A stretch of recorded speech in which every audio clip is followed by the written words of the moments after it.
were thrown in jail, and even there they prayed and sung hymns.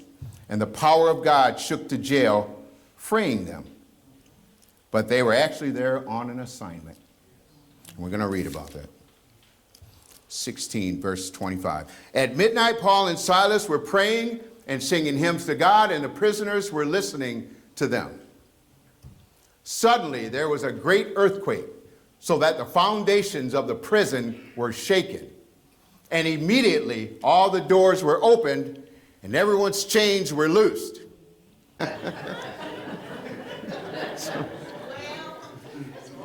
You know, I have a guy that I've been dealing with, and he got released from jail, but he's still living, you know, a worldly life, don't know the Lord as Savior. And I'm planning on saying to him, man, you're still in jail. You're still in bondage. God calls us to live by the Spirit that he gave us.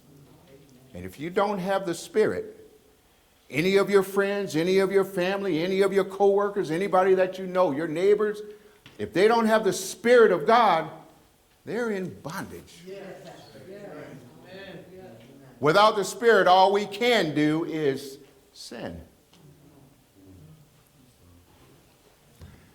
And the keeper of the prison, awakening from sleep and seeing the prison doors open, supposing the prisoners had fled. Well, now what would you do?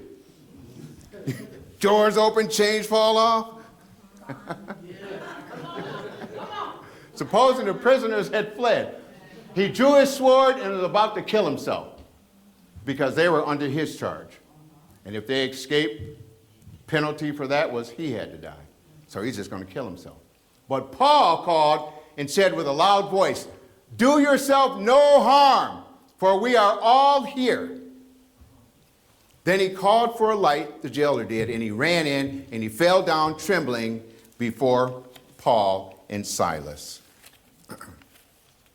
And he brought them out and said, "Sirs, what must I do to be saved?"